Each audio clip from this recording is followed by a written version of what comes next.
Okay. Hello, Sharon Roberson. I am President and CEO of the YWCA Nashville and Middle Tennessee. It is May the 31st, 2018, and we are at my offices. And me too. Yes. My name is Margaret Ecker, and I'm a retired nurse practitioner. Used to be in the coalition 40 years ago myself, but up in East Tennessee. And I'm in town specifically to hear your story, Sharon, so thank you very much for your time. Well, you were in East Tennessee. I was in West Tennessee in Haywood County primarily, which is Stanton, Dansville, in that area. And were you part of, well, tell me how you first heard about it. I'm trying to remember. I was an economics major at Vanderbilt, and I graduated in '78. And there were some students that were actually meeting together, and it was sort of the idea that we could bring some kind of economic justice. And there were some law students that worked with us too. And we were looking at bringing economic justice of some type to rural areas. And they said that West Tennessee was one of the options. And because my parents had been from Arkansas, so when we were stationed as a military family at Fort Campbell, we used to drive to Arkansas and go through West Tennessee. And I remember seeing Jackson and seeing these signs. I was saying, well, I would like, because I never visited any of those places, and I wanted to see what they were like, and it was something that you could do during the summer and also learn about during the school year. And the idea of activism, because later I did, of course, go back to law school, have a long legal career before I came to this position. I was just interested in, being an activist, but those were the times when students wanted to change the world. We thought we could change the world. So what you remember about first hearing about it was a thing that was getting talked about on campus. Do you remember was it an official Vanderbilt sponsored project, or was it students that were running it at that era? It actually was the Center for Health Services. I guess that's what Student Health Services was actually Vanderbilt sponsored, and this was one of the programs under that umbrella at the time I was there. And I knew about all the campus programs because I was the women's, which is sort of an outdated concept, a women's vice president of my sophomore class at Vanderbilt.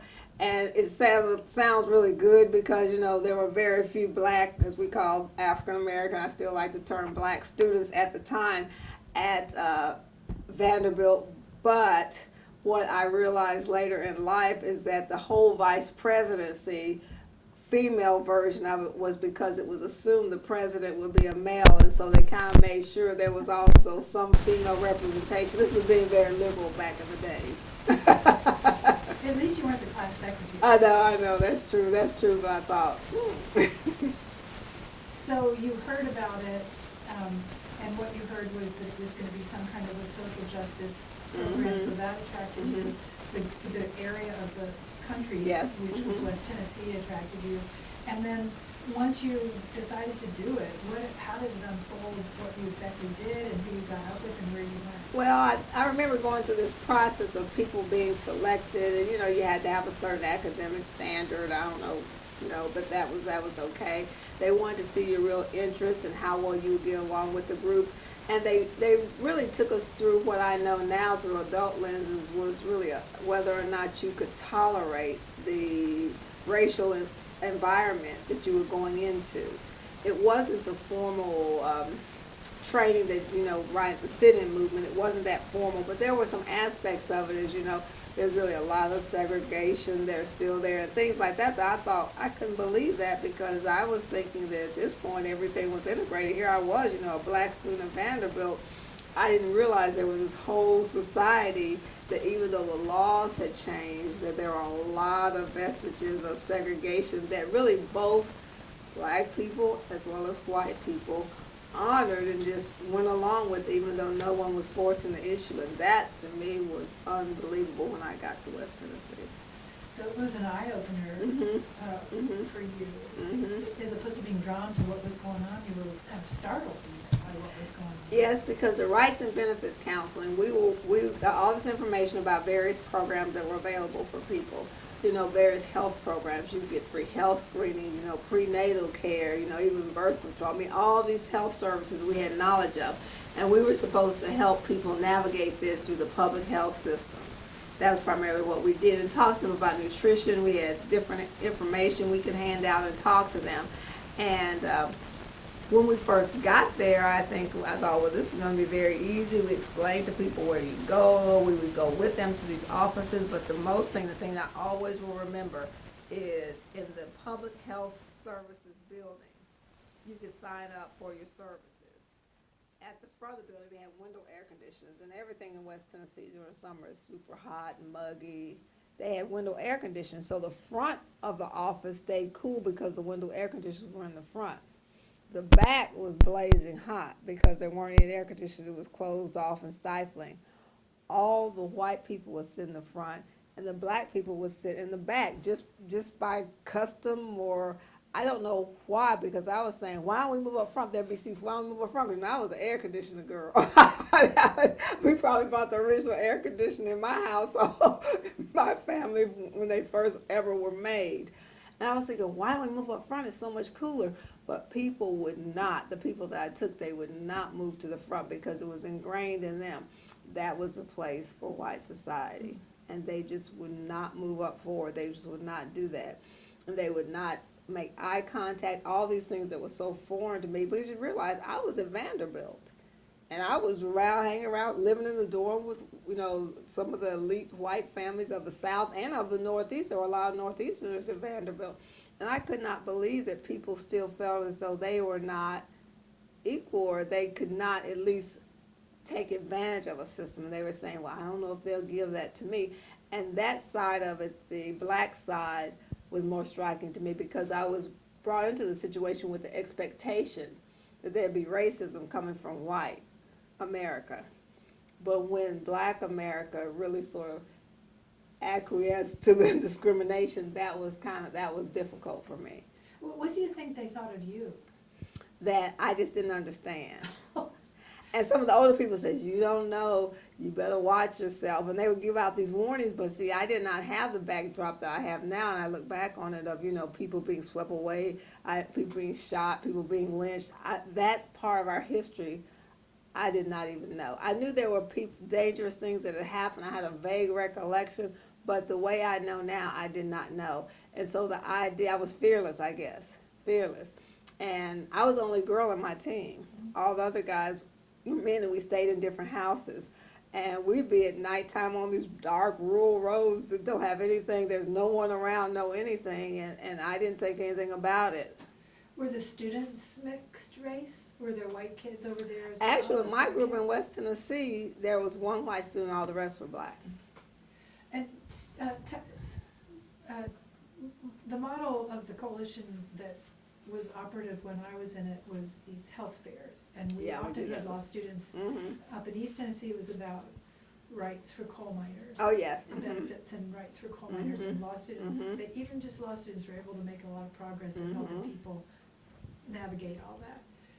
What was the work, how did you? Oh, we did have the health fairs. We definitely had health fairs, and I knew enough to know that the church would be a foundation for what we did. A lot of people were sort of looking, one guy I can't even think of his name, he's from Philadelphia, and he was saying, why do you want to go to the churches? He just thought that, that was back in the day. A lot of people said, I don't want anything to do with the church, people are just going through all sorts of various, I guess maybe people are doing that to this day. And I was saying, because I know if you get the ministers on board, people will show up for what we do. And that was very true. If you have the health fair there on a Saturday, you put some food with it, and then, and people just brought food. Because, the concept of a potluck I knew all about that. And so I asked people in the church, we get presentations on Sunday, even though we could go home on Sunday. I said, if we stay here and become part of the community, then we'll be more successful. And so then, we gave speeches at the church, and then they said, we're going to do this, we're trying to help people. And there were people that really, really wanted their community to be healthier. They wanted people to get access to things that they thought were important to them. They knew there were a lot of health issues that were not getting addressed, and they knew that really they felt as though they didn't have access to things that others did. And it was so funny because the term, evidently there are a lot of people who had been engaged in the civil rights movement. And I remember this one guy saying, we haven't had any people like you down here since the FBI's left. He called them the FBI's. I just call them the FBI's. I said the FBI's, but that's what he called them. He said when those FBI's came down here, people started treating people better. So I could never figure out what he was talking about, but evidently there must have been some people there that basically went down there and made people really address some of the more violent actions that had taken place in rural West Tennessee. So, it sounds like you also were developing community leadership Oh, while yes. you were there. Mhm, And so mhm. do you know how what communities were you in? In Haywood County, I know Stanton. I spent a lot of time in Stanton, Dancyville, and what was the other place? I forgot the name of the other Were you city. in Rossville? No, no, Were you no. in Somerville? Somerville, yes, yes. And see, these communities that most people have never heard of or not seen anything, they're very, agricultural societies, and that's all people knew was farming. Then when people no longer wanted to farm, there basically was no industry for people to work in. And the land ownership was just really, really, people would tell us about, well, my family used to own some of that land, but they took that all away from us. I guess they would never name anyone by name, because I wouldn't have known who they were anyway, but they would talk about how their land was just taken. And I think it was truly stolen as such. It's just that for a number of things, for instance, you get a tax bill, you have no way of paying it, so therefore someone buys it for next to nothing. So in a sense, it was, de facto taking it. So, somebody had made a relationship with with community leaders in Stanton, Dancyville, Somerville, and they were like your sponsors or the Correct, organizers? because when we got there, they had people in the community that had agreed for students to stay with them during the summers to do this work. So that organizational structure at Vanderbilt had already started that process. And they worked through various, leaders in the community, and they said these students are gonna come. And I think they were sort of used to students kind of leading this sort of thing. It was, they kind of referred to as these new students, so the other students had been there before us. Yeah, we're gonna meet, did you ever know this name, Dana Ellis? No. She's older than you, and so was there before you. What years were you there? Can you remember exactly? I know I was there in 76 or 77. Yeah. Oh, that's about, she was maybe there 2 years before that. Mhm. But, yeah, and so, she was in Rossville, I'm pretty sure that's where I've seen pictures, and the community leaders there found this abandoned school that had been turned into a sort of under the radar nightclub. And There were places like that. And they totally cleaned it out and made it into the center of the health fair, and then it eventually became a clinic, and then they bought a trailer later on in Rossville. So maybe those were the you were the new students, maybe they were the older students. And really, I think that people did not understand, and that was one thing, being a military family, when you got sick, you went to the hospital. That's military bases, everyone had a hospital, people had babies in the hospital. It wasn't until, I would talk to my mother who grew up in rural Arkansas, she said, yes, how babies used to be born. People were having babies in homes. And I was thinking that was amazing to me, that you could have these midwives, and I was saying, what kind of training is that? But one of my best friends at Vanderbilt was in the nursing school, and then to see people just delivering babies, and I was thinking, I thought, I was just amazed by that. Man, it sounds like such an eye-opener for you. I was amazed by that. So just having this, and there was none of this whole concept of you go to the doctor before and you see a doctor, it's just like, you're pregnant, you go through this, and the baby seemed pretty sturdy, so maybe there's something to be learned from that. No, they seemed okay, I don't know. Well, so, once, you got there, you stayed with families, it sounds like, and do you remember that? Oh, I remember staying, and that was the biggest, of course, this is a very superficial aspect of that, is that the house I stayed in, it was a very nice house, but it didn't have any air conditioning. And I remember at the beginning of summer, I said, I don't know if I can make this. And I didn't want to put on a fan because I didn't want to use a lot of excess electricity because, people didn't have much money, and they were really kind to open their homes to us. But then by the end of the summer, I was good to go. Your body gets acclimated to, I was good to go. Everything seemed colder, so I figured you could make it through anything. So did you make relationships in the community that lasted beyond the summer? Well, I went back a couple of summers, and I probably, right when I would say not really, and that's probably a missed opportunity on my part, because I think certainly they were open to it, but it sort of fulfilled what they thought. The students would come in and do this, and then you leave, and we'd have to live with it, which is one of the reasons they didn't want to disrupt the whole system of, we're going to sit in the front of the building, we're going to get this. They didn't want to be too, I guess, they didn't want to get too far outside their normal way of doing business, so to speak, because, you know, we were there, we were going to leave, and they didn't have to live with the consequences. Were there times when, or can you remember instances where you actually were afraid for your own safety? No, because I was too naive to be afraid. I really wasn't. I look back on it, in fact, sometimes I'm talking to my mother, who knew more about what was going on in the world, and I do certain things. I remember, of course, certain things she would tell me about racism. She really was the kind of person that really wanted her children to be fearless. And so even though I now look back, and she was probably afraid, because she said, be careful, don't be out too late, and that sort of thing. But that was just regular run-of-the-mill, especially black mother speak. Don't stay out too late at night, something bad's going to happen to you. I didn't think of the bad. I thought the bad would be like you meet some guy and something would happen like that. I didn't think the bad might be that people would take you and hang you from a tree. I didn't know that kind of bad, but she did know that kind of bad. But she just made it so, I guess she was speaking in, I don't know, just not really straightforward. Like you could get lynched. No, she didn't tell me that, but she knew that could happen. And you didn't, my understanding of the demographics is that it's actually, especially in the rural parts of those counties, that it's predominant, they're more African American, more black people than white people. Yeah, And so did you encounter white people in the course of things? Oh yes, everyone in charge was white. everyone is like, if you were at any position of authority in government, schools, police, any position, you might see one or two people that were at that second tier, but everyone in authority was white. Mm-hmm. That's where you saw the people being served as like apartheid in West Tennessee.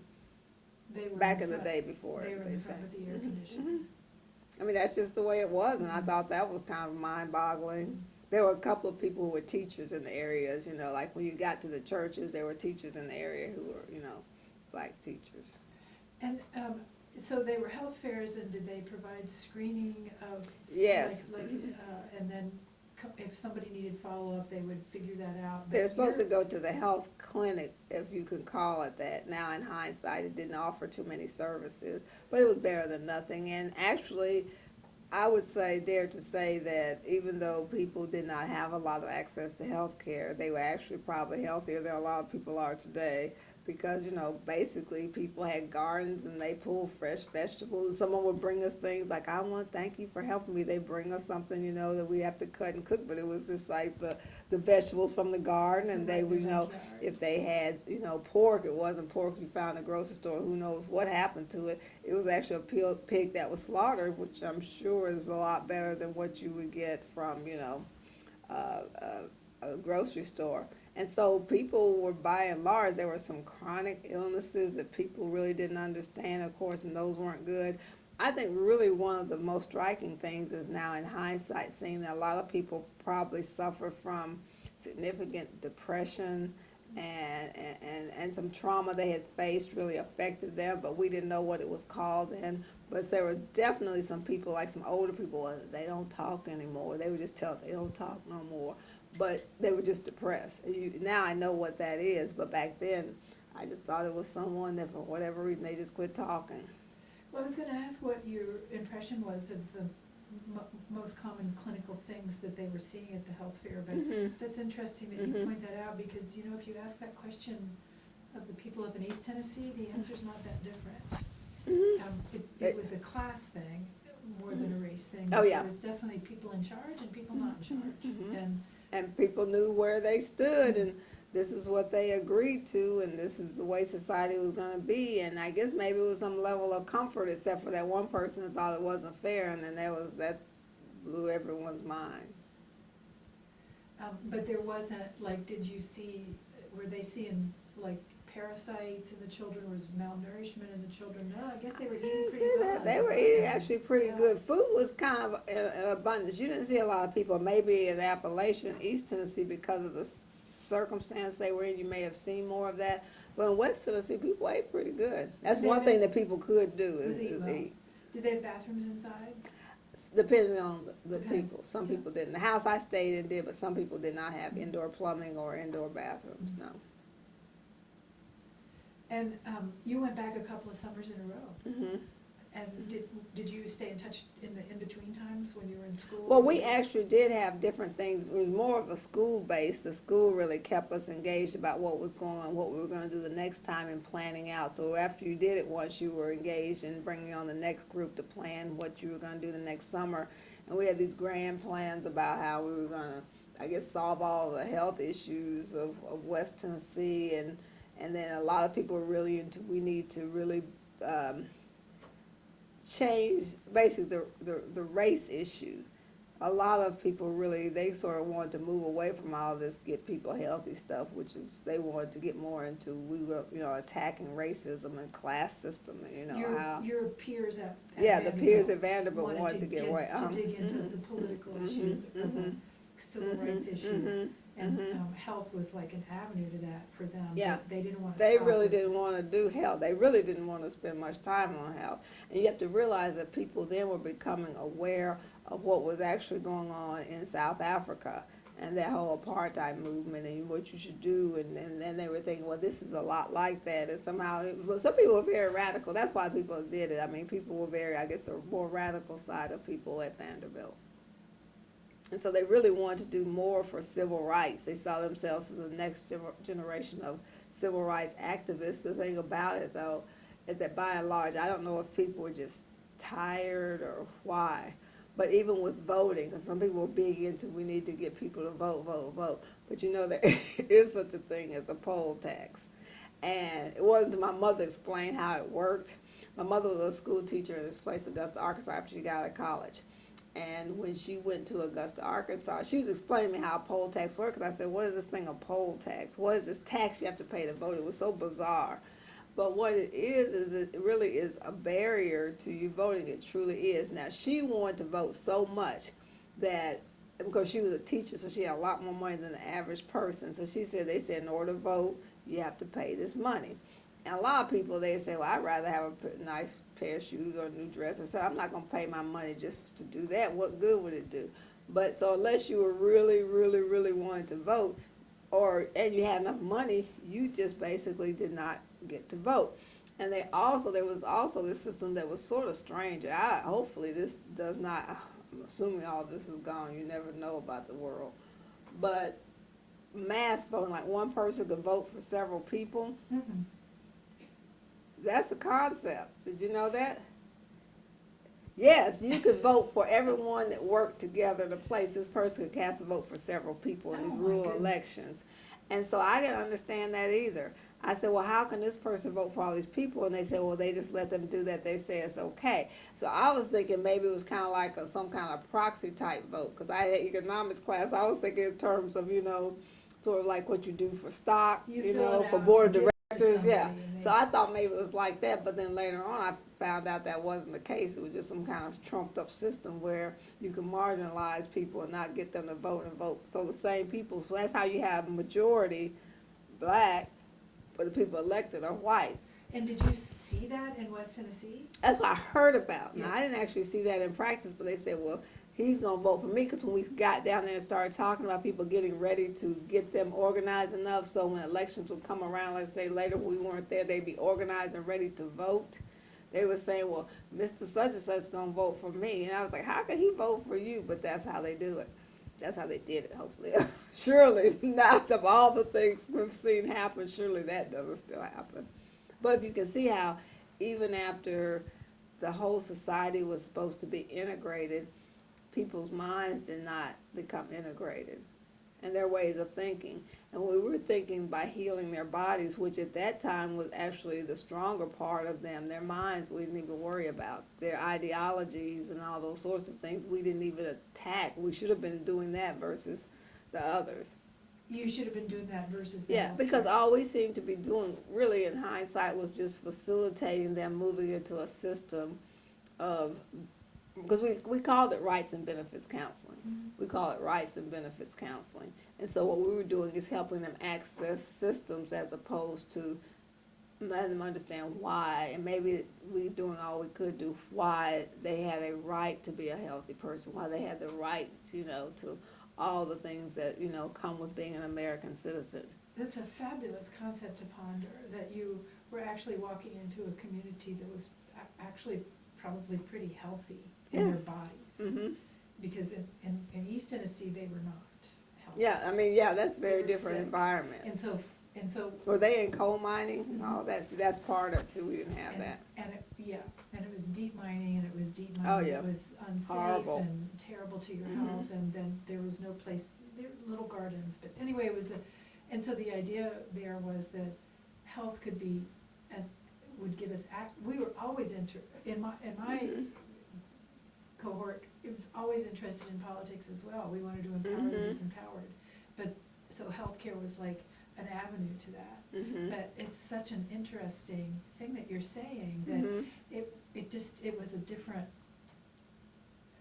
different experience. Yeah, because what they did was they took what happens. I understood it all started in East Tennessee. And what they did is took the East Tennessee concept of what they need to do for these rural communities and took it to West Tennessee that didn't even have the same problems. Mhm. No one can say, well, West Tennessee is very different from East Tennessee, even to this day. And they just transferred over and said, we're going to do, health care. And granted, people had health issues, but it wasn't like they have in East Tennessee But the at way the time. what I'm hearing you say is, when you describe what you did, what you were able to give back Mhm. to people, was you basically helped them navigate a system that was already stacked Yeah. against them. Mhm. It was Mhm. white people giving stuff to Mhm. poor people, Mhm. and you helped them do that, Yes. but you didn't upset that apple cart No. necessarily. No, we didn't. So it's really after you leave, they were still in the situation of whatever the system would give them out of their, power and good graces, which would really keep them very dependent, because if you rock the boat, so to speak, you may not have access to the things that you need. Did y'all talk about political philosophy when you were getting ready to give? Well, the students actually led that discussion. It wasn't coming really from our leadership, because I think they wanted to keep it a certain way, but it was really more of the students saying, well, the people need to really stand up, and pointing out the people need to, we were telling people what they needed. How did we know? We were college students telling fully adult people what they needed, who had lived long lives and who really had a lot more wisdom probably than we would ever have. But that we did talk about it because we felt as though they really needed more political power even than health care. And health care, I mean, like I said, if I looked back, I would see, I don't know, based on how we have so many chronic, seems like illnesses, asthma and all these allergies and all this sort of thing, didn't have that. And people were smoking like crazy. Of course, they rolled their own cigarettes from tobacco, which was kind of a new thing too. What was their crop? It's kind of cotton. Cotton. Mm-hmm. Or maybe it's totally cotton. Cotton. Yeah. Cotton. It's like a plantation Mm-hmm. economy. It was definitely cotton, and it was old school. Now, one thing they did have is, they had all these different things that you could put on cuts and things like that, and mosquito bites and stuff remedy like things. that, a lot of stuff like that. And I said, what is that? Because people's hands would get cut up and they'd be all right, or calloused and they were fine. And then they would say, well, it's just right up the road, we could just walk. And it would be like, from here to Murfreesboro. It's like, what do you mean? It's like, they said, well, it's just right up the street. Where's the store? Right up the street. We can just walk. And their idea of walking wasn't like people in the rest of the world's idea of walking. You could walk a long way. And they said up the road. And that took a while to get used to, because up the road was just like you need a plane to get there. So, but they would just say up the road, which is kind of good, and that keeps you healthy. If you walk and eat fresh foods. Yeah, You're you good got to it. go. You got it made over a lot of But other people. the mindset was the biggest thing. And some people really, that really bothered them. And they knew it wasn't right, but some people thought, I guess it was easier just to get along. I guess it's sort of like if you've ever read Martin Luther King's letters from the Birmingham jail, and how he talks about the ministers there did not want to rock the boat because things, were just okay. They weren't great, but they were okay, and we think over time they'll get better. And that sort of by and by, we weren't really into that as students because we thought, no, you don't have to wait. Why should you have to wait? You weren't into This whole thing, they said, well, don't say anything. This is going to work itself out. That sort of be patient. That's what the people who live Yeah, there the were people saying. that live there. Mm-hmm. The stakes were pretty high for them. Mm-hmm. Um, Yeah, and then, like I said, we left and they were still there. Yeah. They may still be there as families, generation after generation. Well, I want to come back to the community, but I'm curious how it sounds like it was super impactful for you Oh, as yeah, a it young was. person. Mhm. And do you think it influenced your decision about law school? Are there career decisions that you made that you think were sort of grew from those summers? Well, I think more so where I am now, because I was a corporate lawyer, which did somewhat translate it that you really do, is really a version. You can take the same attitudes and move from one place to another, because even in today's world, some people feel as though it's their place to be in a less powerful position and really taking back their power. I think you see it more in corporations sometimes than you see actually in rural West Tennessee. It's all the same of people believing this is their place. I'm not going to rock the boat. It's just the incentive there is much more financial. People don't like to rock the boat because of financial. I think a lot of things that are happening, especially in the new, I call it the new women's movement, because we had one long ago and now they have a new one, which is a very different movement. A lot of times people don't want to discuss it, but I think a lot of times people do not rock the boat just simply because of financial gain. And that seems familiar to you because you saw a version of it. Yeah, I saw a version of it, and the money was much smaller, the reward, so to speak. It wasn't actually cash, but the reward was so much smaller, but they didn't want to rock the boat because of that small financial incentive. And I almost think the programs were designed to say, you'll get this if you mind yourself and you do what we say and you stay quiet. And so there are all these little incentives, and so such and such got a good job at the counties cleaning the jail, so don't upset things because he has that good job. And that's how money is used to control behaviors. And it's the same thing, it's just in a different setting when you go to the corporate world.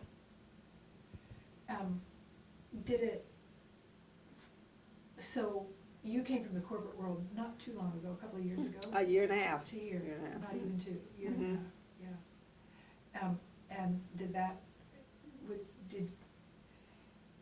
tell me about that change, like that Well, I seems had been on the huge. board You've been on here. the board. I had been on the board here, but actually, with my children, adults, and they were educated, and I was looking for something to give back, and the mission of the YW I just love is eliminating racism, empowering women, peace, justice, freedom, and dignity for all. That's the full mission statement of the YWCA, and we're one of the Tennessee affiliates of National YWUSA.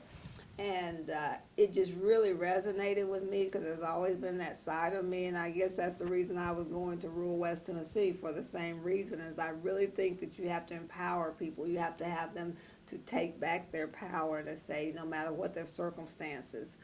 We also, at this particular YW, we run the largest domestic violence shelter, so to speak, in the state of Tennessee with 51 beds. We have programs for young people in middle school and high school. We have a family literacy center. We also have a Dress for Success as an empowerment for women going back into the workforce. And I really think you have to empower people. You have to let them understand that they have to have education and power. Those are two very important things to me. If you have education, that's one thing that even if we think we didn't leave people with much, we educated them. And so even if we aren't there, even if they still sit in the back of the health clinic, they still had a level of education about these things are their rights, these things are good habits, those sorts of things that you can teach people, because education, if you help their minds, they're going to have that whether you're there or not. Well, it seems like, the hope always it was, over, when we were over in East Tennessee, was that at least we give them an experience of having felt respected. Yes. Mhm. And having been heard, even if we couldn't do much about everything else, they get a taste of that. Yes, that's true. And That's true. that's like a seed that maybe will bear fruit later on, even if it's not bearing fruit in the moment. But it seems like this job that you're in now almost is like the fulfillment of the frustrations that you were feeling over there, like you have now more tools and way more tools in the More toolbox. tools than we've ever had, really, to get to that. For instance, we have a program for young men, for young boys in the middle and high school, and it's called the Men Together, and it's really helping young boys understand healthy masculinity, because we believe that a lot of young boys don't have a safe place and don't really understand what it means to be a healthy man. They have certain ideas about what manhood means. I'm a good athlete, I raise the money, I conquer women, I have sex. They have all those ideas, and that's not being a healthy man. And we show them how they really can work hard and understand that it doesn't matter if you're the best athlete. It doesn't matter, if you, all this conquest of women and how you look at women. And it's really amazing once you've really gone through our curriculum and sort of look at the world through the lens of how young men are taught and trained in our society. Everything you watch on television, you'll be horrified. Once, just like I've educated myself so much, I think I'm horrified. I can't even look at this. And so the objectification of women is so extreme. I'm thinking, really? This is, because, I had kind of shut down TV and things like that, and just was sort of leading my life and working and reading. I was, reading because I had more time once my kids were adults just to read. And then I started looking at things that the kids would tell me, they modernized me. They said, you don't watch this, you haven't listened to this, you haven't listened to this music.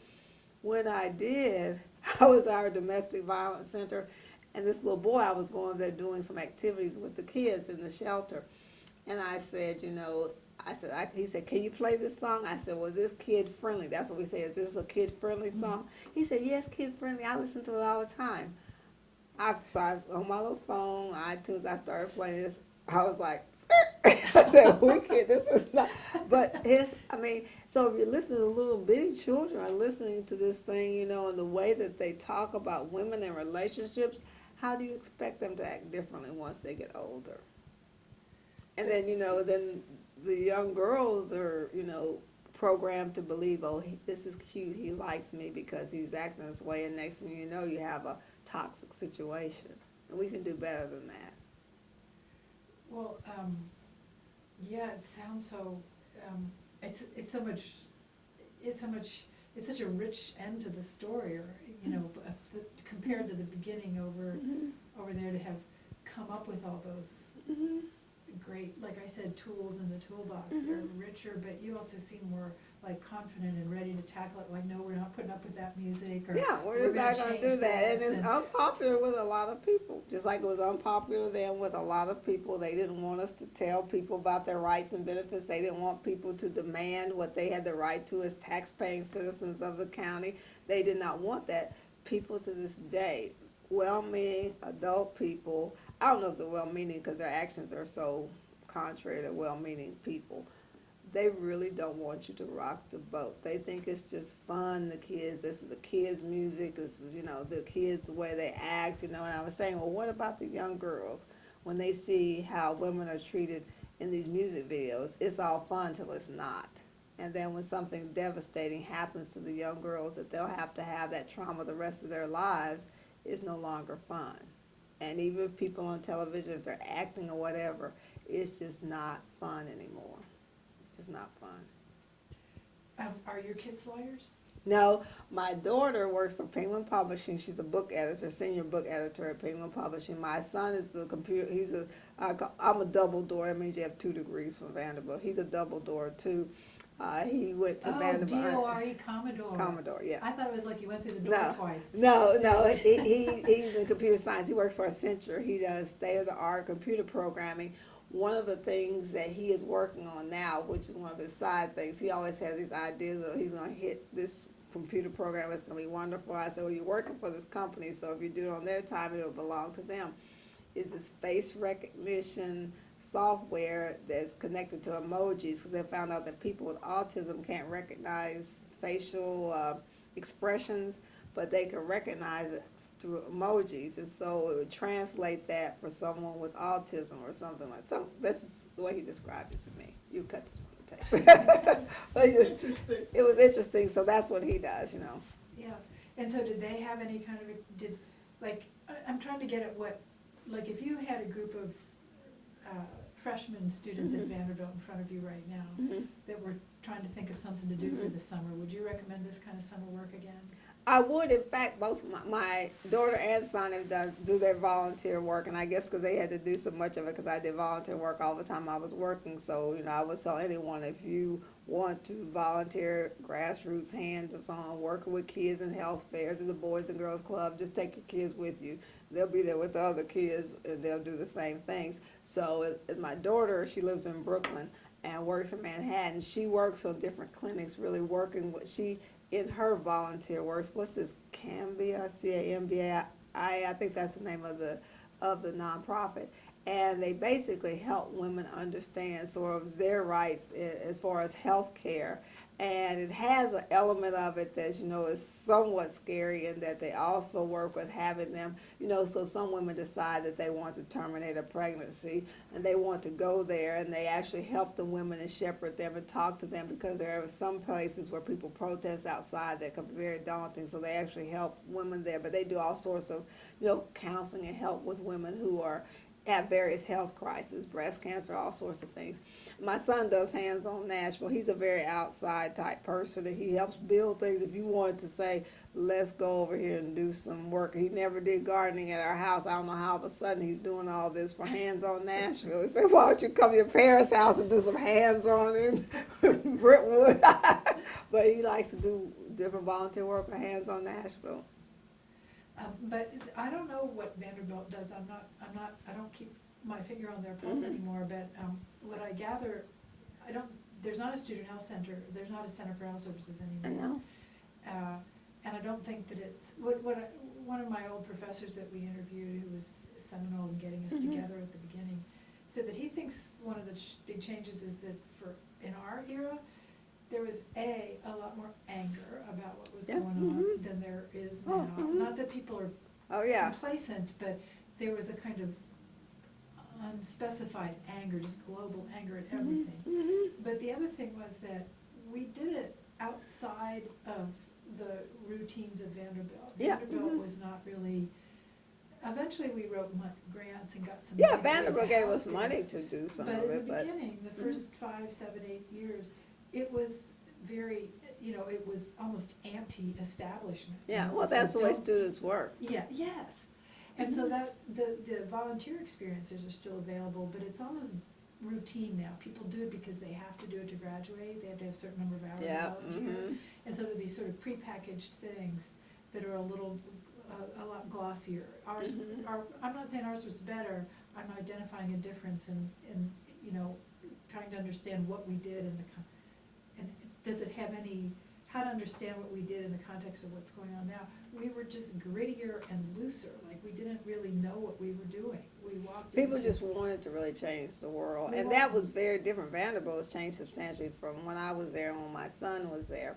And even my daughter went to Rice NYU. Now NYU, because she was in a publishing master's program, that was just all over the place. People were very radical. Maybe you're in New York City, so things are gonna be different. But Vanderbilt changed. It was still sort of an open-mindedness as far as the professors and who was invited, 'cause that just comes with being a good school. But the student body was very corporate compared to what it had been when I was there. Now compared to then. Yeah, very much so. And so I guess maybe it's just that people are different. I don't know. I see a lot of it's almost as if a lot of the younger people within the YW are very, they're driven to sort of change the world, but they're working in a nonprofit, and that's what you do in a nonprofit. But just the average student, I don't think that they're interested. Yeah, well. And I think that comes, maybe people were marginally better off. They weren't really necessarily, but they were a little better off and didn't have to sit in the back of the, or didn't feel like they had to sit in the back of the health clinic. And so because it gave the appearance, because they were moving to the front, that everything was okay, but obviously that wasn't the case. Why do you say obviously it wasn't the case? Because I think that for people to sort of roll back so fast and people to accept things that are You mean because obviously of our in current today's political world, that obviously people didn't just flip the switch and all of a sudden, you know, I don't think that people change that much as they feel empowered now to say how they feel, and they've always felt as though that society, I think, well, what people view as racism was always there. Because I always look now, if you look at the historic pictures, I don't know if you've been to the civil rights, I don't know where you are, you're from Nashville or not. If you've gone downtown to the public library and look at all they have for the civil rights room and see all the things that were happening, you have to realize that people like Diane Nash, who are still alive now, people on the other side of that equation are still alive too. So where are they now? What are they doing? I want to see the little children that were hanging when the bodies were falling from the trees, laughing and joking. Where are those people now? I want to know. I want someone to do, you need to make a film about where are the people that are in the pictures when people are getting lynched that thought that this was good and fun and justified. Where are they now? They're in the Tennessee State Legislature. Oh, what I said, because I kept thinking, those were awful young, then that means they'd be adult now. Are they hiring people? How do you think they look at the world when someone comes in and wants a job or they need a vote or whatever? You don't just you don't just get that out of your mind and all of a sudden you become, I guess, woke, as people say. No, you still have that in you. And that's why it's so easy to switch, have a change in administration. All of a sudden people just going with it because they never change. It was always there. It was always there. Yeah, that, it does, it seems to me that there's been a kind of unleashing of the monster. Yeah, it was always there. It was always there. It's just so, in a sense, It's I not guess the that's creation good of to the know. monster, it's the unleashing Yeah, of this unleashing thing of it. that had been held Mhm. in.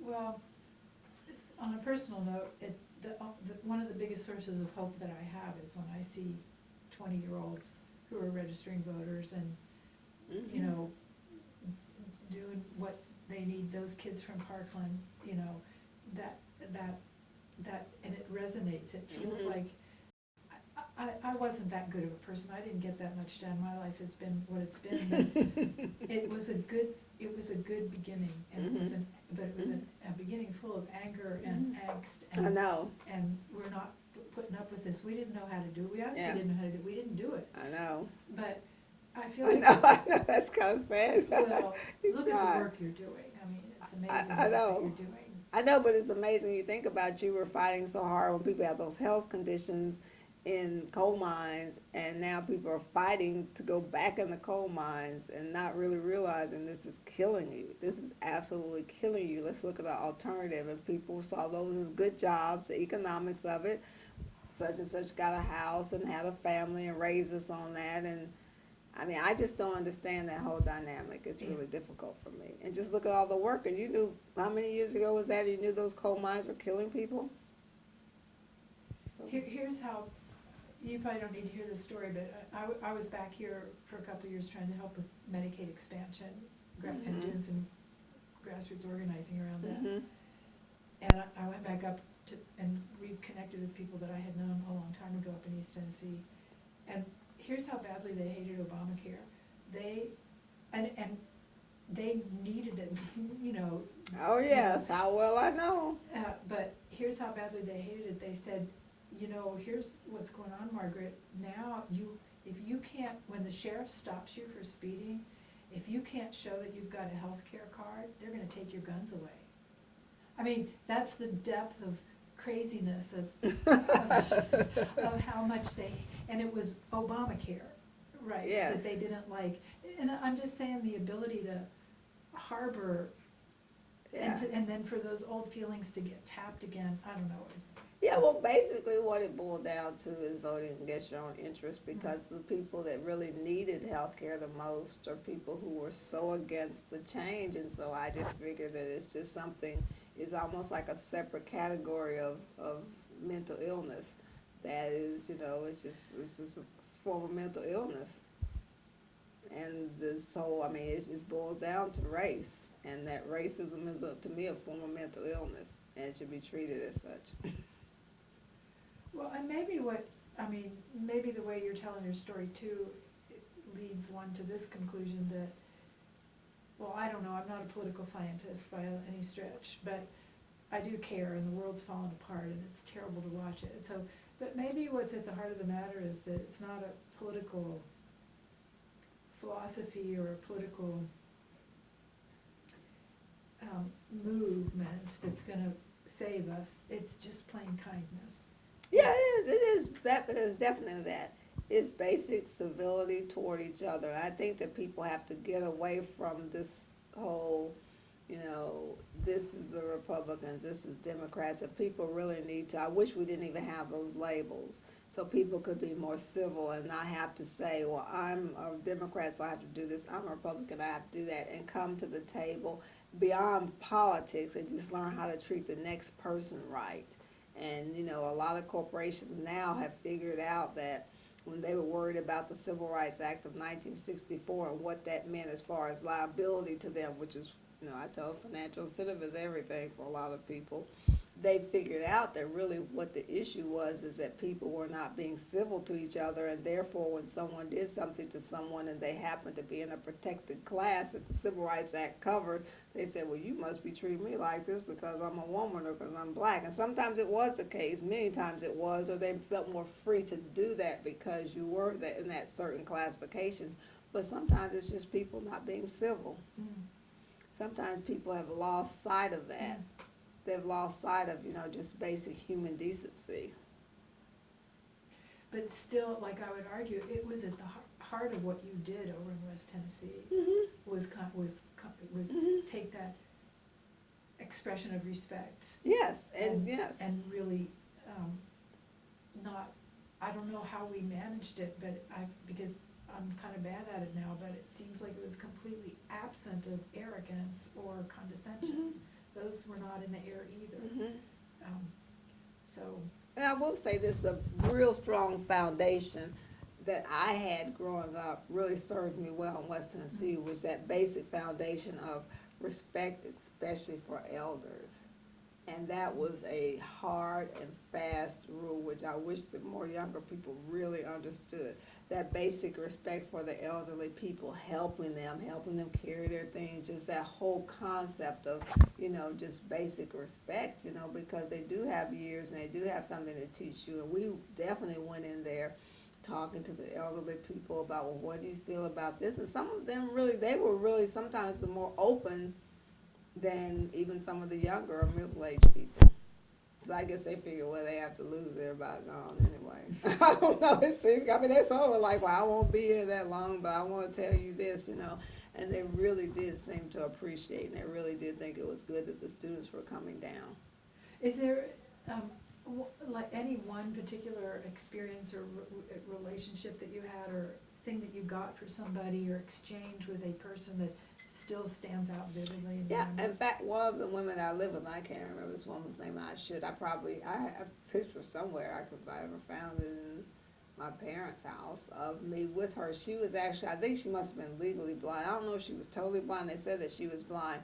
But the way she could live in a house, not lock her doors, in rural areas, get around the house and do everything she needed to do. People coming by just to check on her. Well, I just came by to see if she's okay. And that sort of a neighborhood love and feel for someone. I couldn't imagine a person who was blind living by themselves in a house without the doors locked in most neighborhoods nowadays. She was able to do that. She was healthy and cooked, and people would take care of her. I was wondering how she even made it, how she even got, going back, I said, how did that occur? And she was just so confident, and then she would want to touch your face, and I guess that's so she would see what you look like and have a feeling for it. Then when you come in, she goes, Sharon, is that you? I said, yes. She goes, well, come on in, and she wanted to sit and talk. And it was just amazing, really, the love and affection for each other and the caring for each other.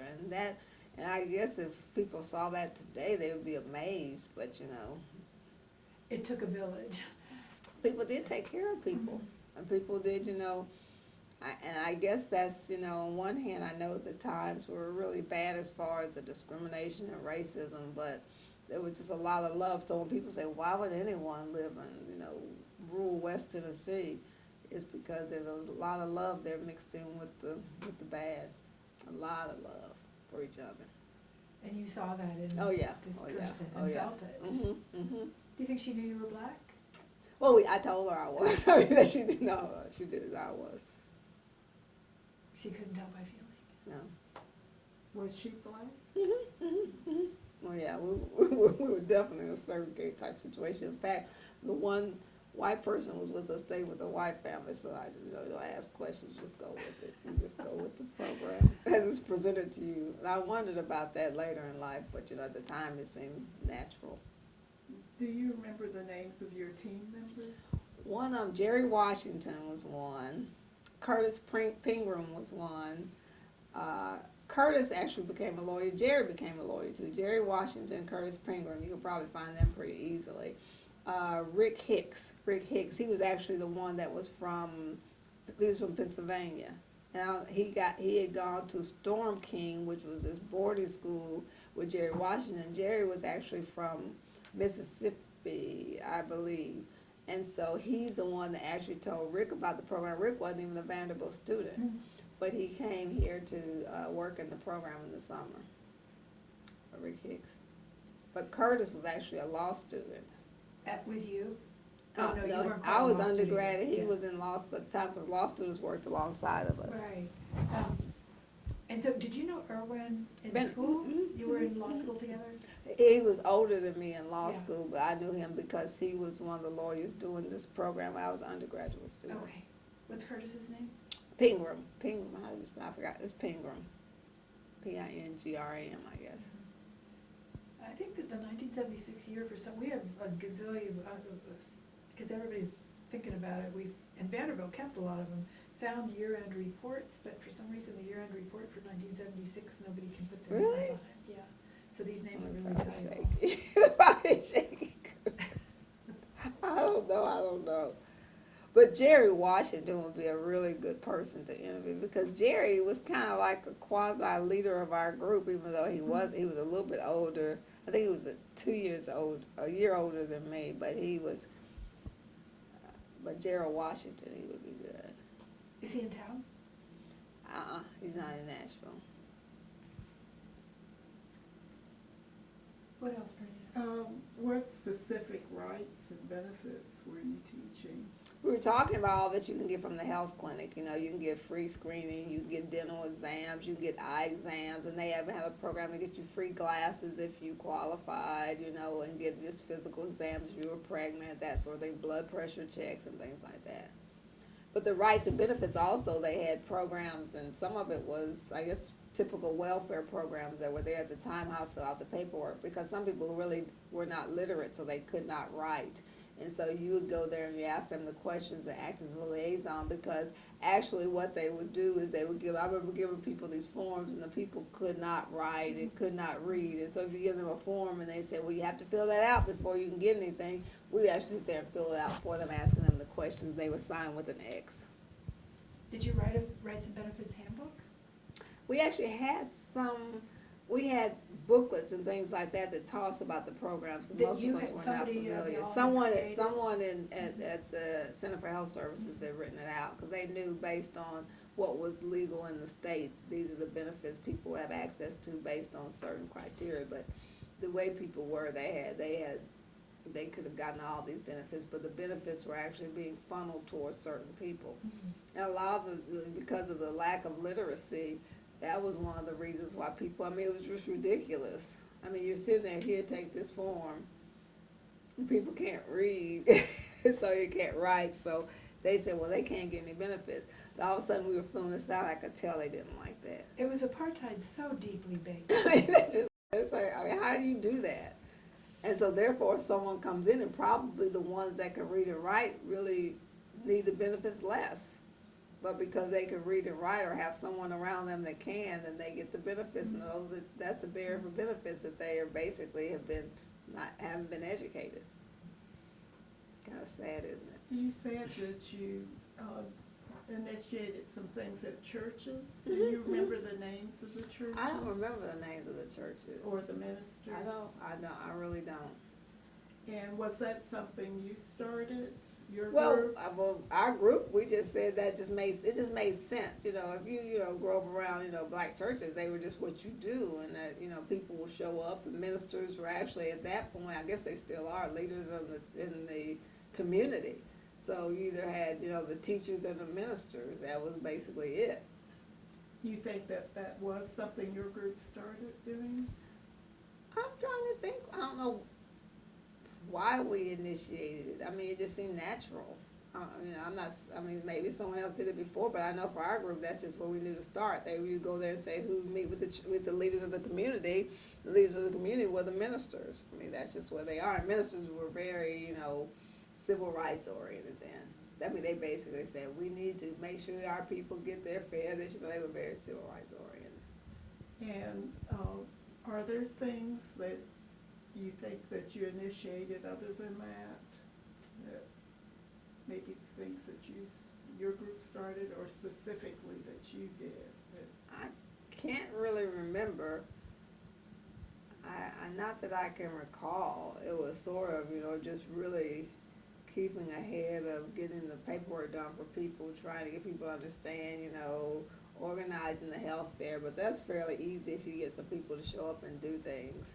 And the lady that you stayed with, the blind lady, did you have things that you had to do in the house to help? She didn't really ask us to do anything. Now, I had been brought up such that, you just worked, unlike the modern day children. I mean, when the sun's up, you're up, and you just help work, and, that's part of what you do. And I had to get up in the morning and fix my bed, so that went without saying, and keep your room neat and keep your things as tidy. So, I mean, it's just, it was an old school way of I was brought up, and so that just carried over. So anything she asked me to do, and I wanted to, earn my keep and help her, any way I could. But that's just I don't remember ever asking me to do anything. It's just you just did that. That's just the way it was. And was she at all involved with the efforts of the Student Health Coalition? She really wasn't. She really wasn't. She went to one of the churches that we were involved in, but she wasn't really a community organizer or activist or anything. She just wanted to help. Did you witness racism? Well, to me, it was racism yes, I did witness racism because I felt as though, but there were the racism that I would have been sensitive to that some others might not have been. I'm very sensitive to the fact that, certain places we wanted to go in and get something to eat, and they said, well, maybe, it was full and the place was not full, and they just wanted us to get our food and go, having to, when you sit in the front, they would never call your number to go up front in the air conditioning part, but in the back, if someone was back there, their number got called, and to me, to give someone paper, I saw them assisting some people, not assisting others. And I guess we were there to assist, but I think if we hadn't been there to assist people with their paperwork, then they would have not gotten served. So that's really all, that's what that is. It's racism, and they just, power and control over the benefits of our society, based on racism. That's just basically what it is. You said that your team was mostly African American. Were the other teams during that period mostly African American? I only saw one white person going to West Tennessee. Were there Mahari people? Huh? Any Now Mahari students? I remember at health fair we did have some Mahari people, and I had a great uncle who had gone to Mahari, and so I was very familiar with Mahari. So there at the health fair there were some doctors, and all the doctors in the area. If there was a black doctor, because medicine was segregated too, they were all from Mahari. Mahari was the one that supplied all the black doctors. You mean if there was a doctor in the community? Yeah. And that person was black, that Yeah. person was from Mahari, right? Mm-hmm. And there were maybe some Mahari medical students. Yeah, who were so part of the there health was fair. definitely the health fair. There was some people, they said they're coming down from Mahari. They call them doctors, but some were just medical students, Yeah. but they call them doctors. They're pretty close enough. I don't think Mahari had a nursing school, but, and so. They do now, yeah, they did. They do now, yeah. but I I don't know if they had back then, I'm sure, I don't know, because I know a woman who is 40 and her mother is maybe 60-something, and she went to nursing school married, so it may not, I don't know. Well, they, actually, I taught at TSU briefly, and it was, do you remember, were you here? You were here, but do you remember how there was a time when there was actually state-ordered integration of two nursing schools? There was a white state nursing school and a black state nursing school, and I think the black state nursing school was Tennessee State University, and then. Yeah. And then there Oh, was. yeah, the TSU nursing, I know they had a nursing program way back at Yeah, TSU. but I don't think, anyway. Maybe they didn't, I know I don't public think that health, there I was- don't know, maybe they didn't, I don't know. And so what Dana remembers is that for her time in Rossville, was that the nursing students were all white girls from Vanderbilt, and the medical students were all black guys from Mary, or black Now, I kids. do know that, because Karen Key was another person, she didn't actually go out to West Tennessee, but she actually was a nursing student at Vanderbilt, and they gave her the opportunity to go with us, and she chose not to do that summer, but she actually, I know they did get nursing students from Vanderbilt to go out there. And were they white and black? Now, she was black, but she didn't go, but I don't remember, like I said, I don't remember any white nursing students, I just don't remember that. I think that would have stood out. Yeah. And that was kind of a touchy thing, because, I mean, black doctors serve black people. White doctors, there was some that crossed over, of course, because they were physicians, but a lot of the white doctors serve white people. A lot of the white doctors. I mean, a lot of the black, like, that's why people having midwives delivering their babies, because the white doctor, you're gonna take you to a white hospital, even though it may have been public hospital funded, they aren't gonna take you to have your baby, you have your baby with the Were there midwife black at the hospitals? house. No. Then? There were no hospitals. I mean, there were hospitals, but they were not for black. Mm-mm. So you just, I mean, you go to, I think Jackson had something there that, was sort of a, I guess, I don't know, I guess it was, it wasn't a black hospital, but a black place where you can see a doctor, you can see a doctor, but it was very segregated. There was a Medicine hospital in was just Brownsville for a segregated. while. Yeah, It's Brownsville, closed. But you know what I'm saying, that's part of it, and Right, somehow, right. it's kind of unfortunate, because I think that those smaller hospitals with the whole, it's a whole long other story. TennCare debacle ended up with a lot of the rural hospitals not having their funding because people are not generous enough in their spirit to give people in rural areas health care. And the area you were in was primarily black? And so they just lost that element right when the populations needed it the most, when people are the most unhealthy. The access to health care is the most difficult. It's kind of sad. It really is. What was the name of your great uncle that was from the I can't Harris? remember his name. I can't remember his name. He actually was a physician in Jackson, Tennessee for a long time. You say the only black physician in Jackson, Tennessee for a long time. That would be my great uncle.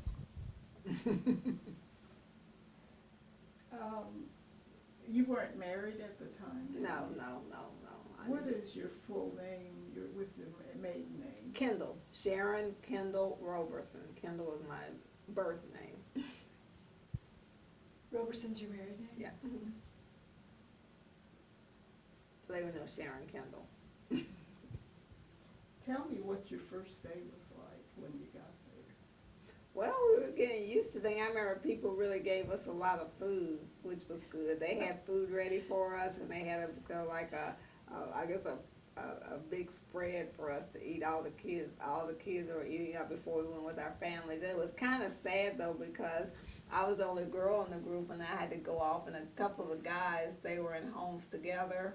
But I was a girl along with this woman, so I went back there, it was just me and her, and then she was going to bed. Fortunately, I've always liked to read, so I brought some books and I just read, and so that was kind of lonely, I guess, because all my little peers were gone away and they were getting to hang together, and I was by myself.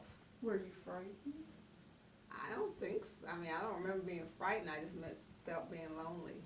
And see, you have to realize we didn't have all this cell phone, TVs, or anything like that. So I didn't have TV, nothing. I mean, you just off by yourself. How were you prepared to take this role on?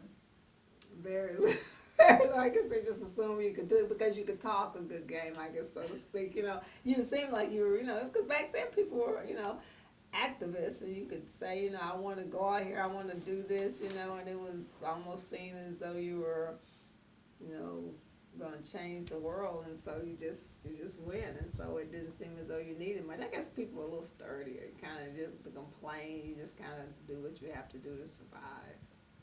You were interviewed too Yeah. for this role? Mhm. Who interviewed you? I'm trying to remember.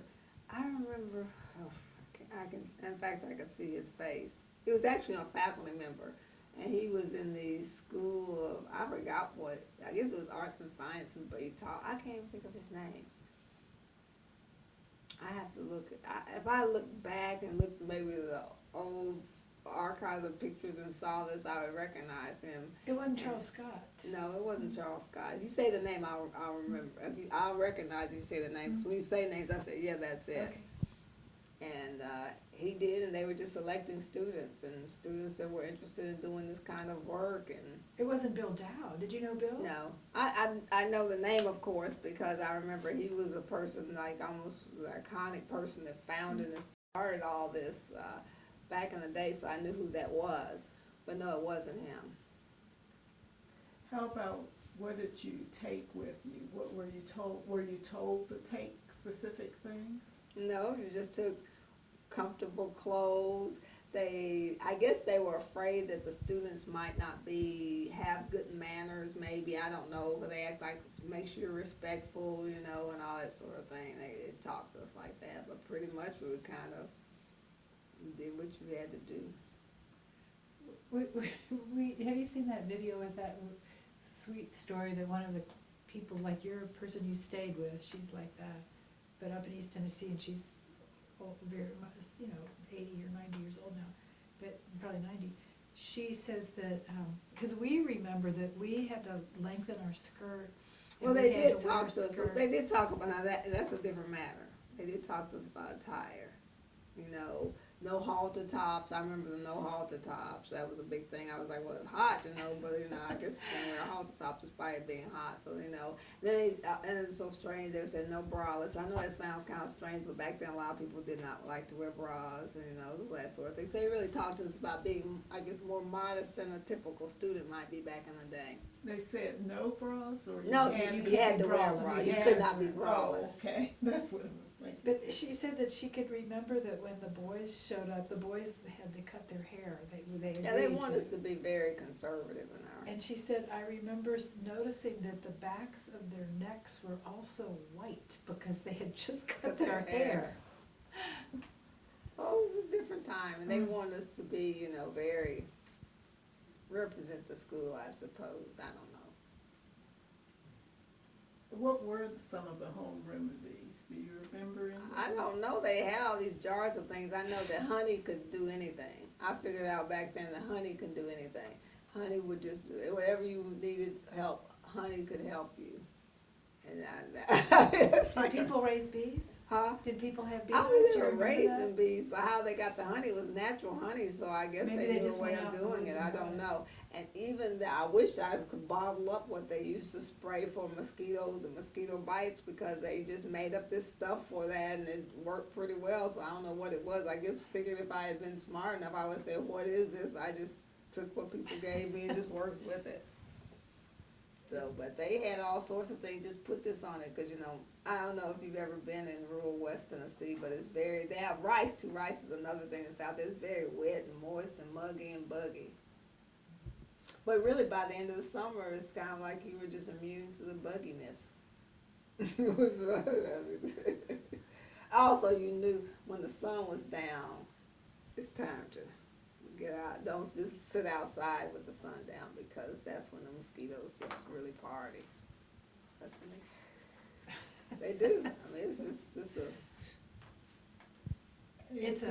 It's like the Delta. I it mean, it is. is the Delta. Mhm. Are there stories that really still stand out for you? Anything that really sticks out from Probably that if time? you had asked me this maybe 25 years ago, they might have. I'm trying to remember. Not really. Not really. Just the whole, just the feeling that, that people really needed to treat people better. Because I said they're really equal. They're really equal. These people are equal to anyone else. And why are they having to struggle to get really the same thing that other people are getting so easily based on the color of their skin? I mean, to this day, I don't understand that. I can't see why anyone would treat another person differently because of the color of their skin. I've never understood it when I was younger. I don't understand it when I'm older. I'll go into my grave and never understand it. I just do not understand that. Did you talk to your mom and dad about this? Mm-hmm. And were they so proud of you? Well, they just saw it as that's what you do. They just saw it as, you do what you do because I grew up in a family of service. We serve people well. We take care of people. You treat people with dignity. I'll never forget my mother, who was a teacher forever. She was a teacher before I was born. And she taught in some level of a classroom on and off till she was almost 80 years old. Mm-hmm. She's 88 now. And I remember, and this is so strange. This is my mom to a T. There was a student at Austin Peay University, and the student had actually been beaten up. He was a gay student. This was before people. It probably could happen today, but this, we had this little lull period where everything seemed okay. Then all of a sudden it went the other direction. And anyway, so he came to her because they said, Miss Kendall will help you. Because people are always in and out of our house coming to talk to my mother about their problems, their issues, etc. And her name was Lady Kendall. She was the longest sitting county commissioner for years after, and so they would come by and talk to her, and so he came to talk to her. And he told her about, on the campus, how he was being harassed. My mother went over to Austin Peay State University and asked to meet with the president of the university about the student being harassed. And if you've ever had, I've seen the downside of going against Lady Kendall, so I knew it's not a pretty sight. And I look back on that, and that was really back in the day. I was in high school, so you could imagine that wasn't when people really stood up for people who were gay, but it just was not tolerated. You treat a person differently because they're different from you. That's just not acceptable.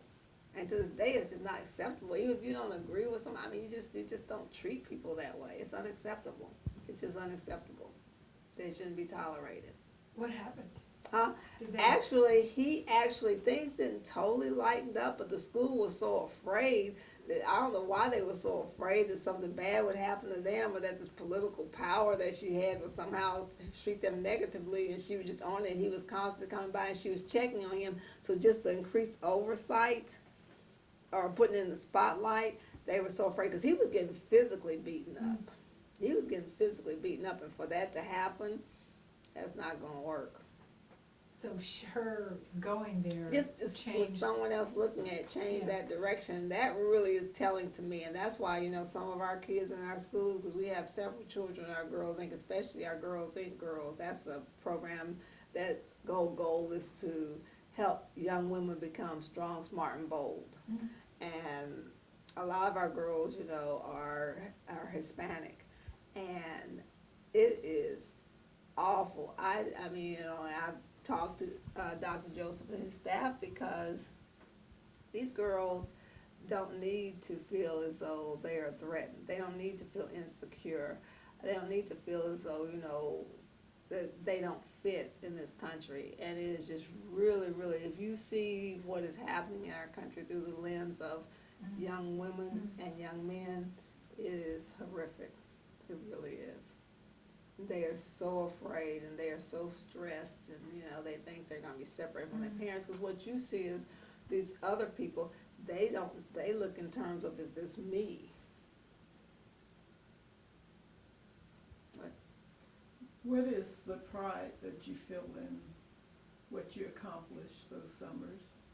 I think really what it did is that when moving throughout, in these different places, and volunteering for Girl Scouts, and now they have Girl Scout troops who are in, homeless shelters, so girls can have that experience, so they have some place that they can say, I'm in a homeless shelter now. Then when I leave, they'll put me with a troop, and I'll have a built-in set of friends because we're all Girl Scouts, and that unity among girls, those kinds of things. I think those seeds and how to appreciate the little efforts and how you can change just by doing a little work and working with people, and even leadership skills. That's really what the program helped me understand. Because first of all, you adapt to a situation that's different than what you imagined. It really was a time that a lot of people really don't appreciate the kind of institutional racism that was there and understanding institutional racism. So when I see it today, I said, this is the same thing that was happening in rural West Tennessee in the 70s.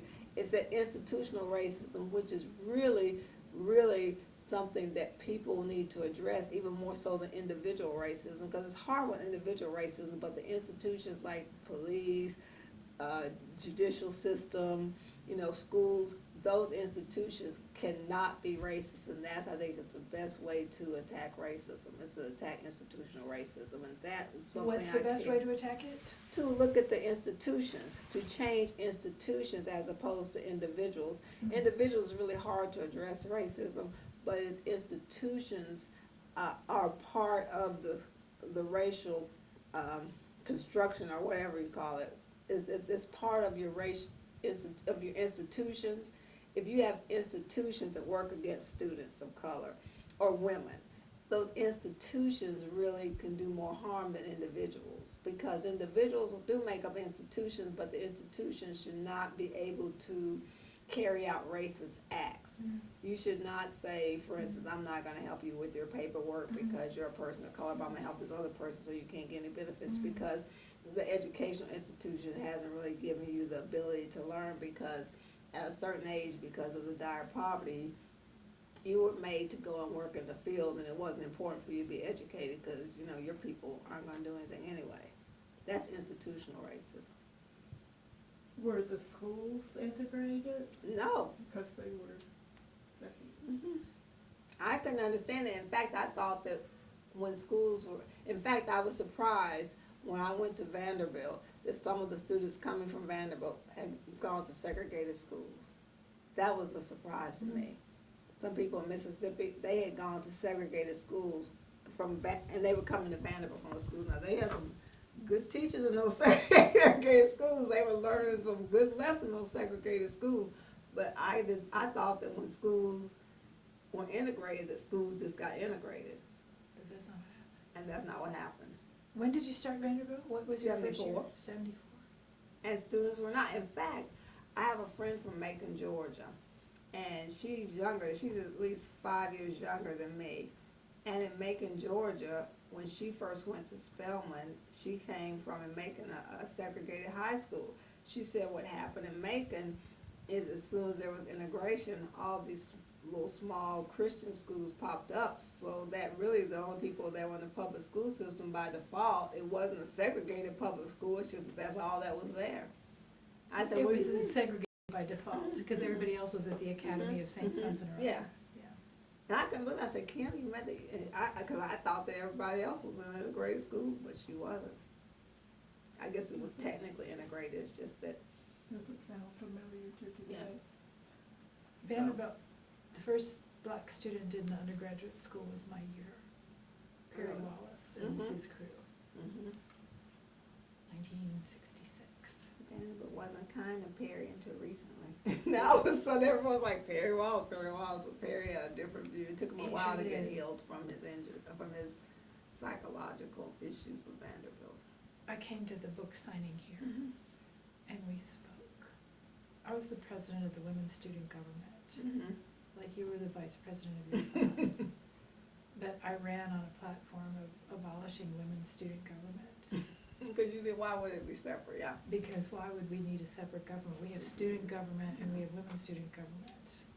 And so, and Perry was his own kind of student leader, but most of the other there were maybe a handful of other black kids that came in that same class, and they were all student leaders. They were all in student government. So because I was too, I'm not touting my horn here, I'm just saying I knew them better than I might otherwise have known them. And it was huge. He had a heartbreaking experience, a lot of things. really helped him. He was very isolated. And I understand how that is, that isolation. That can be really, really, really rough. Do you think it was different by the time you got there? Yeah, it was better. It was better by the time I got there from when it was. It was definitely better. In fact, I think the whole society has sort of said, it was almost as if the institutions were saying, we have historically been incorrect. Now we have to correct this, and we have to correct it quickly. Now the people, I'm sure their minds didn't change that fast. It's just the institutions decided they need to do better. Did you know Chancellor Hurd? Mm-hmm. Alexander Hurd is my chancellor. Mm-hmm. Mm-hmm. In fact, this is truly crazy. Alexander Hurd decided, they had this thing where they invited some women to come to a tea party with his wife at the chancellor's home, and believe it or not, I was the first black girl to ever do this. And why I was selected, I don't know, I guess because I can halfway do.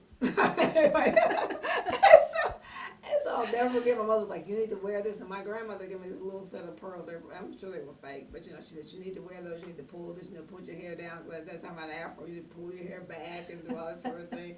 And it was so bizarre, and I could tell his wife was trying so hard to make me especially feel welcome, but everybody else who was working the house was like me and the help. Oh, and they were all running around saying, looking at me like, what's she doing here? I mean, that was a bizarre experience at Vanderbilt University, very bizarre.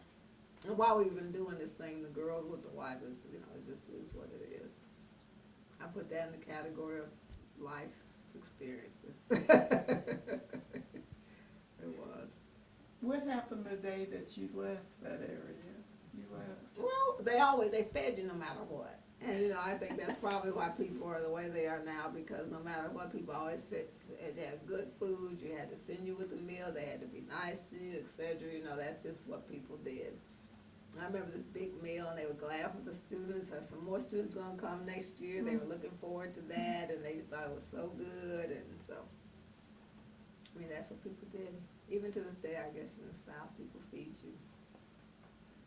You have to be hungry. Did you know the name of Square Mormon? That sounds very familiar. Well, he was kind of an iconic figure anyway in his neighborhood. He was a bigger-than-life guy. That sounds very, I'm trying to see in what context, though. I can't, it's like that name is somewhere in my head, but I don't know, I can't figure out what Well, and so context. he was like one of the community organizers in Rossville. Okay, well, And he died last year, but his son is named Square Mormon too. And we're meeting with him tomorrow, see, I he would have guess. been one of those people that said, yeah, I remember her, and I was like. Well, so I just called him today to make sure we were still on the same page with all of that, and he said, oh, we're so glad you're coming, you know, we gotta write a book. There are so many great stories from that era, and we've got to get the book written, we've gotta get the stories told.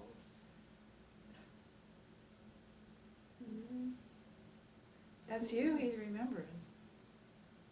So, I mean, people, they seem to be so appreciative, and we did our best. But I guess people don't do that kind of thing anymore. Everyone wants the glamorous job to make a movie project in LA and all those kinds of things, or go to New York and intern at this, that, and other. People are into, or work in a recording studio. People want to do all those glamorous jobs. People don't want to go out to do rights and benefits counseling in rural West Tennessee. People don't do that anymore. Now, Square Mormon, it was the 10th city and the voting rights.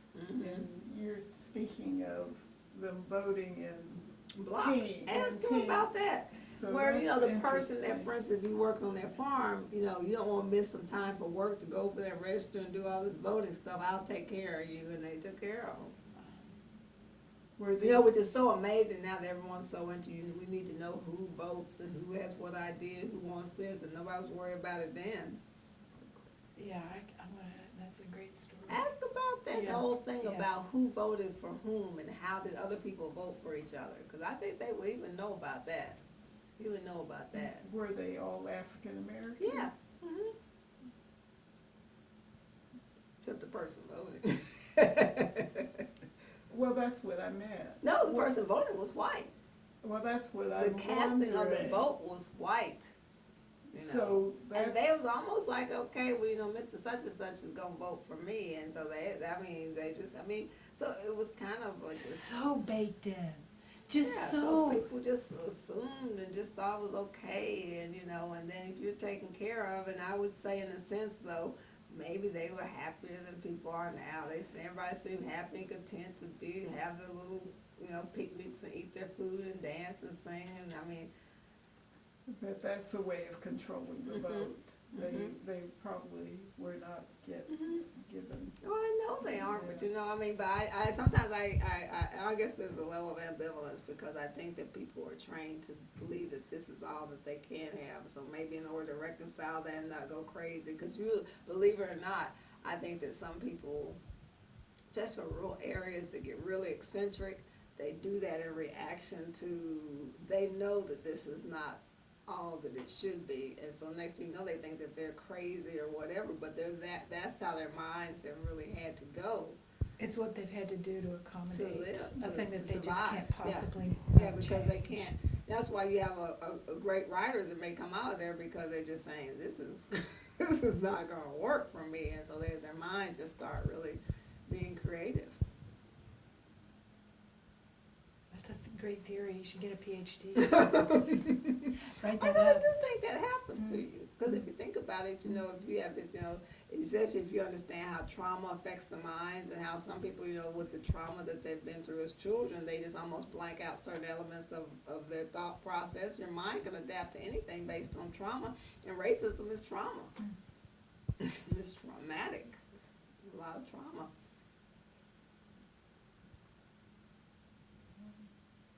Okay. I know that at the beginning there was a little bit of static.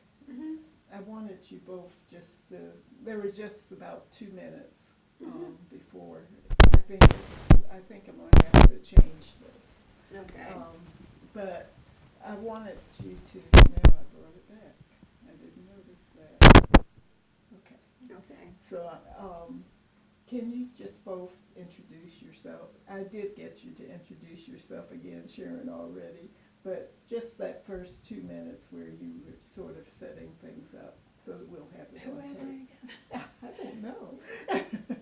That part where I just say my name? Just introduction. Oh, yeah, so my name is Margaret Ecker, and I'm a registered nurse, retired, and I worked with the Student Health Coalition in 1970 and 1971 up in East Tennessee. Sharon Kendall Roberson. I'm a graduate of Vanderbilt University and Vanderbilt University School of Law. I was at Vanderbilt from 1974 to 1978, and I worked in the Student Health Coalition in 76 and 77. Thank you. And we're here in Nashville Yes, at the offices of the YWCA Nashville and Middle Tennessee, where I am president and CEO. and today is May the 31st. This is Bernita Reed, and I think, do we have any other questions or No, anything good you luck, can think of? and hopefully some people have a little bit better memory than I do, because I just remember little highlights and little parts of it, but the things that I described are things that absolutely are part of my foundation. It really is. I wish more people could have this opportunity. Thank you so much for this.